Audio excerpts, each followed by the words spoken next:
Watch this.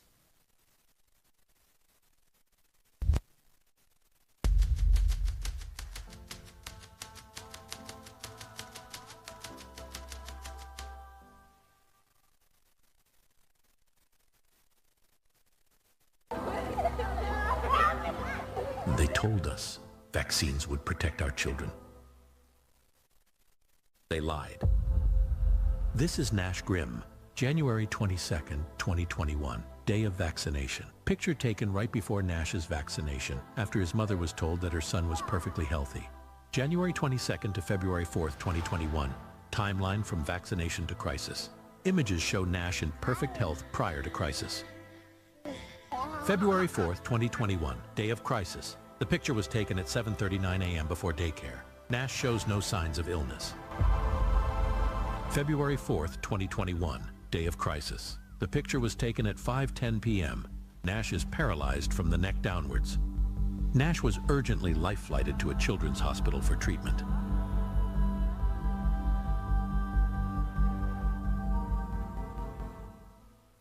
February 6th, 2021, first time awake since being sedated. I told you there is no good vaccine. There never was, there isn't one, and never will be. It's been 6 years since the rollout of the COVID-19 vaccines. Those who succumbed to the vaccine propaganda now reckon in retrospect that the vaccines were the beginning of their health problems. For those of you who were thinking that, oh, there was no problem with the vaccine, those who were dying, a lot of people died.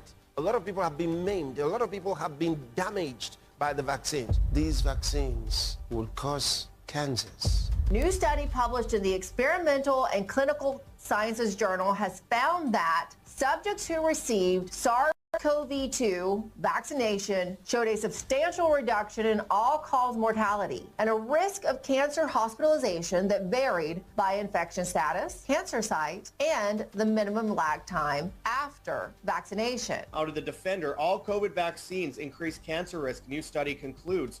Out of the expose, large Italian study finds mRNA injections have significantly increased the number of cancer cases. 65% of cancer cases received one or more COVID injections, says Croatian pathologist. Moderna confirms link between COVID mRNA vaccines and cancer. The vaccines were not produced in error. They were not a mistake. Oh, some said because they were not tested very well and they were rushed out because of the need of the moment. No. 1,000 times no. They were tested. They were tested long before the time. They were proved to do exactly what they did.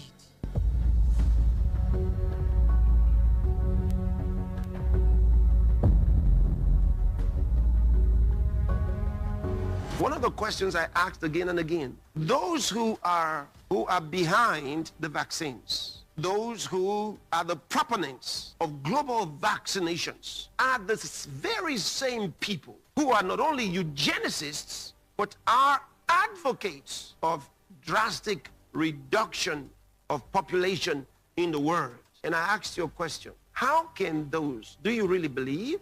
How can those who want reduction of the world's population by the billions, how could such people create a vaccine to save your life? Indeed, the eugenicists of our world, who have for so long tirelessly sought to depopulate the earth, launched out with their best opportunity yet through the rollout of the mRNA vaccines. These vaccines have since proven to be deadly carcinogens, a ticking time bomb with a rare kind of cancer that sure takes out its victims with every shot. It is irrefutable, Mary, that we have seen a significant increase in cancers since the rollout of the mRNA vaccine. It's cancers across the board. We are seeing these very aggressive cancers that people have termed turbo cancers. We are seeing cancers in groups of people in whom they have never been seen before. Paper after paper proving the pathophysiology by which the mRNA shots can cause cancer and can promote cancer. There are more than 18 mechanisms by which that's the case. So for anyone to deny that it's happening, it is insanity. As a family doctor, over the years, a small percentage of the new cancer diagnoses would unfortunately be stage 4 at first diagnosis. but in my practice now, it's approximately 2/3 of all cancer diagnoses since the vax rollout are stage 4. And so, pathologists around the world have noticed this, that unfortunately now people who had previous cancers which were in remission are flaring up since their shots because of the damage to their immune system by the COVID shots. But new cancers being diagnosed, the tumors are bigger than ever. They seem to grow very aggressively, spread very aggressively, and be very resistant to treatment. So this has been nicknamed turbo cancer. The first ever population level study that looked at COVID vaccines and cancer found massive increased risk of cancer. They looked at over 300,000 Italians, official government data. They followed them for 30 months. And there was about over a 20% increased risk of any type of cancer in the mRNA injected. But there was also about 50, 60, 70% increased risk of breast cancer, colorectal cancer. There was increased risks of various other cancers, even lymphomas, leukemias. And so this is so damning, right? So we have the experimental genetic molecular evidence, very well documented. Now we have the population evidence confirming these increased cancer risks. And in conclusion, mass COVID-19 mRNA injection campaigns did cause a turbo cancer epidemic. In February of 2023, after I've stopped them jabbing the small children, a guy who used to be, I thought he was my friend, probably the man who got me into politics, he came up to me in the House of Commons and put his arm around me, and I thought, this is quite nice, he's being friendly, and he whispered in my ear and he said, "Andrew, you can speak out about the vaccines all you want to, mate. You're vaccinated," he said, "that means you'll be dead of cancer soon." And he laughed and walked off. What we know now is that 90% of the nurses and doctors won't take COVID boosters and won't even take the flu vaccine, but they're quite happy to give it to somebody else, something that they wouldn't take themselves. What were the doctors saying about the efficacy and safety of the vaccines? She said very quickly they realised that they're hurting people, and they all said, "Don't take any more, stop." And I said, "And what if you'd given the same advice you were giving each other to your patients?" She said, "Oh, you knew you'd lose your licence, you'd be fired, you'd be sacked." Because the most powerful vested interest in the world are behind the vaccine rollout and the harms that have been done. I was offered a bribe in January 2022 of anything I wanted in the world to sell the people out. They offered me anything I wanted to shut up. Who did that to you? Senior officials from Number 10, but they were doing it on behalf of people well above Number 10. To make you say what? They said to shut up. Shut up about the lockdowns and the vaccines and complaining about what the government had done. Within this same severely corrupt and evil health climate, the most vulnerable and helpless in our world were also strategically targeted. And these are little children and teenagers. In 2023, Kevin McKernan, who's here with us this weekend, yay, found 4 DNA genetic sequences of SV40 from the plasmid used for mRNA production inside the most used brand of all COVID shots in the world. The SV40 DNA sequences enhance the E. coli plasmid to make more spike RNA for the vaccine manufacturers. Everything apart from the code for that spike mRNA was supposed to be removed from the vaccine that the public received, but it wasn't. 2 months ago, further testing of the updated Pfizer jabs by McKernan showed the SV40 to still be there, but get this, with a 2 times concentration in the pediatric formula. With a 2 times concentration in the pediatric formula. This is the reason we're having juveniles having cancer. For God's sake, what's a 5-year-old having cancer for? Type in FDA licensed vaccines on your computer, and every vaccine that they give your child on the childhood schedule will appear there. And then you can click on any one you're interested in. Let's click on Recombavax HB. This is one of the hepatitis B vaccines they give your baby on the first day of life. Hello, welcome to the world. Gasp for your first breath, and here comes your first sexually transmitted disease. When she was just 17 months old, Goldie's parents knew something was wrong. She couldn't tell them, but she was in pain. She stopped standing and she couldn't hold her head up. Then came the shock diagnosis. Find out that, no, your daughter has cancer, not just one of the world's rarest cancers, but it's super aggressive and it's in her spine and in her pelvis. The other problem that we're seeing with young kids that have been COVID jabbed is now the turbo cancers. You know, before COVID, turbo cancer wasn't even in the language of physicians. There was no such a thing, really, or it happened so rarely it wasn't even talked about. Now it's just common language. And the reason they call it turbo cancers is because from the time it's diagnosed until the time the person dies can be months, weeks, and sometimes even days. And we are seeing cancers in younger and younger children that we generally only saw in adults. Cancers like prostate cancer and breast cancer and colon cancer in like 8-year-old kids. What? And yeah, and pancreatic cancer in like teenagers. That were those cancers were generally diseases of people in their 40s, 50s, and older. And we're seeing these cancers in these young kids that have gotten the COVID jabs. There's more cancer in the world now than ever before. Why is this happening? They're making lifetime customers of sick people. Vaccinating children and breaking their immune system at an early age creates a customer for life, forever. I mean, suddenly they've all got medications they have to take for ADD, ADHD, asthma, eczema. They got inhalers. They got all of these things. And also, not only does it drive the pharmaceutical industry, it drives the entire healthcare system. Because you go in and see the pediatrician, and now you got a seizure disorder. Now you got to see the neurologist. Now you got to get an EEG and an MRI. And maybe you have a special type of seizure, so you have to go to a specialist. It drives the entire system. Think about unvaccinated children. Right. How many times do they go to the doctor? Maybe once a year for a school physical for sports. Yeah. And that's it. You can't drive a multi-billion-dollar industry when kids are not sick. The way that our system profits right now is that the more you do to someone for a longer period of time, the more money you make. So like that basically lends straight to, okay, we want to have a lot of chronically ill patients in the system because chronic illnesses are the type of diseases that you're going to have for years and that need to be managed for years, doctor visits every year.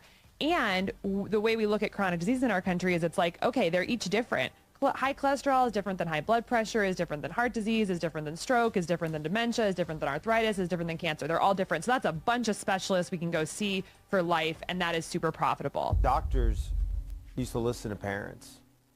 When their parents came in and said, hey, my kid is suffering with this condition, has this issue, doctors listened to them. But when parents started coming in and saying, my kid went in and got a vaccine and then started having X issue, that's when doctors stopped listening. The so-called professionals had no idea what they were doing. They didn't even know what they were talking about when they were asking everybody to get vaccinated with the mRNA vaccine that they had no idea what it was. And I told you the reason for the vaccine was because they wanted to get under your skin. It had nothing to do with your health. There are only a handful out of the 100,000 doctors, Canadian doctors, that didn't take the vaccine that are still practicing medicine. So it's something like 99.9% vaccination rate. And they were the first ones to line up for their vaccines. Well, as I started looking at the sudden deaths of Canadian doctors, I realized, yes, most of them are dying from cardiac issues, heart injuries, cardiac arrests, dying while jogging or swimming, dying in their sleep. And Dr. Peter McCullough has talked about this extensively, about the myocarditis and the damage to the heart, the scarring to the heart. And then some were dying from blood clots, pulmonary emboli, strokes. But then there was quite a large subset of doctors who were developing extremely aggressive cancers. And cancers at an age that they shouldn't be getting. So, for example, there was a doctor who developed gastric cancer in his 30s. Presented at stage 4, he was dead in less than a year. Very rare brain cancers in young individuals in their 20s and 30s, medical students, medical residents. And these cancers would always present at stage 4, and they would always kill them in a matter of a few months, and it was always less than a year. And, at first I didn't know, what the term for this was or what the phenomenon was. I just started, really paying attention to it, tracking it. I then, realized that this is being called turbo cancer by people on social media. Turbo cancer is not a medical term, but it's a term that people came up with to really describe the extremely aggressive nature of these cancers in the COVID vaccinated. And these cancers behave completely differently Unlike anything I've seen before in my career. Corroborating these firm assertions, the evidences have come into full disclosure. Laughably so, the same advocates for these deadly vaccines took a great fall to cancer after they got vaccinated, as in the cases of these specific individuals. It's like synchronized. Yeah, synchronized swimming. Hold on, let's get ready. Everybody's ready. And Take your time. Don't you let hold on. Okay, ready? Here we go. He's got to get the cover. Okay, here we go. 5, 4, 3, My goodness. 2, 1. Jab it! There you go. That it? Nothing. See? MSNBC President Rebecca Cutler has been diagnosed with breast cancer.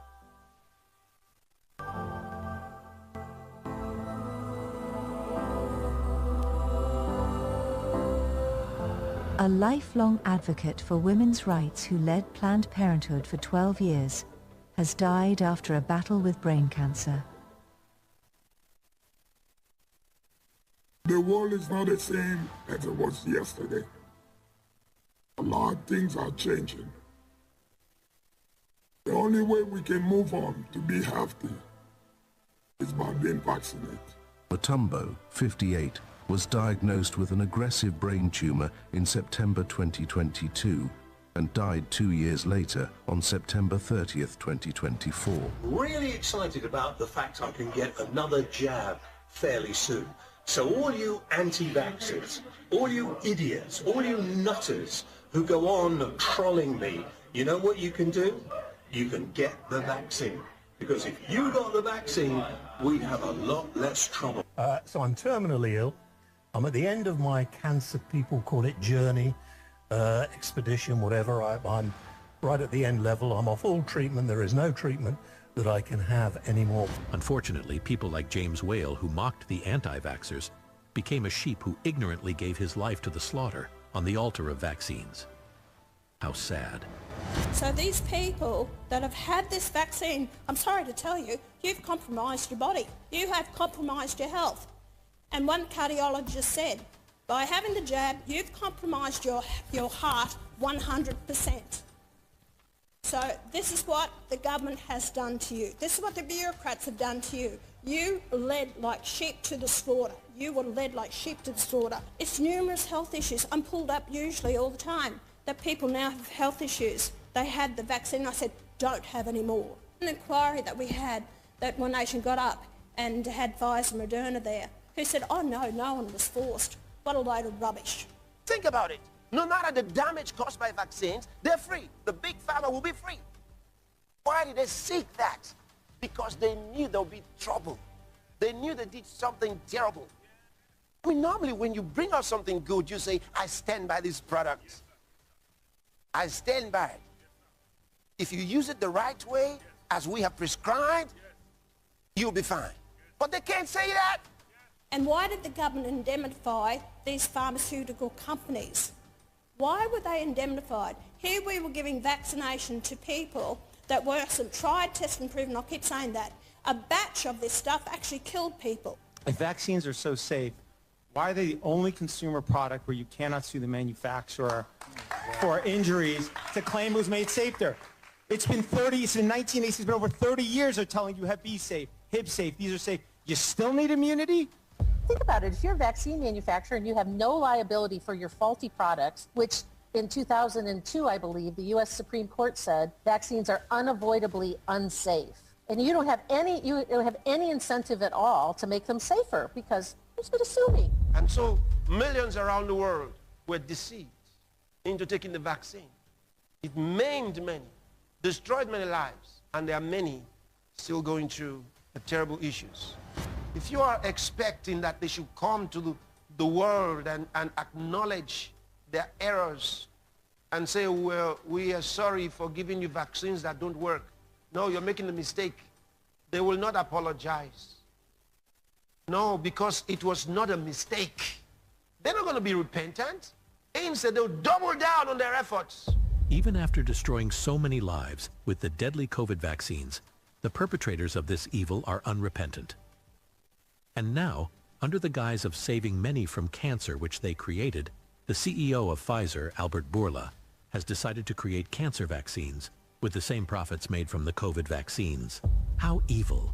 Now, Ebola has stated that after the decline in COVID-related revenue, the company is betting its future on oncology. And they gave everybody who took the COVID shot turbo cancer, and now they're going to use those people for more profits. This is the biggest crime against humanity. The COVID vaccines were actually causing cancer. Now you have a cancer treatment? They're talking about cancer treatments with the same light speed approach that was used for the COVID-19 vaccine.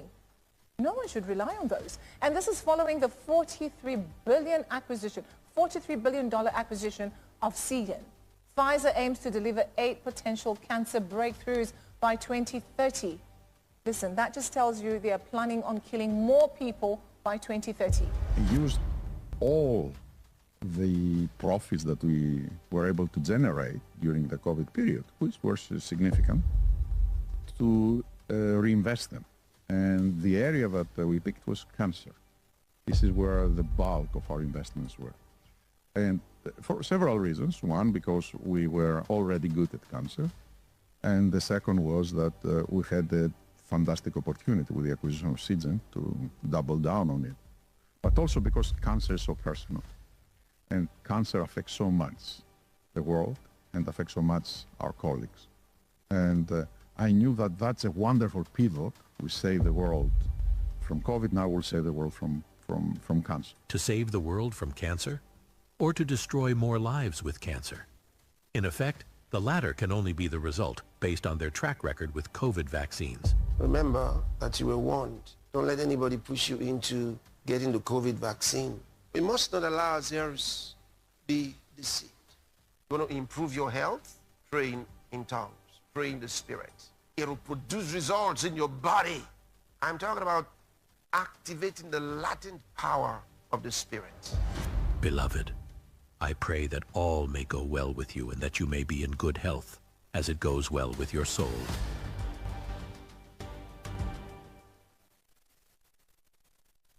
You know, it's so annoying to see this evil they've done.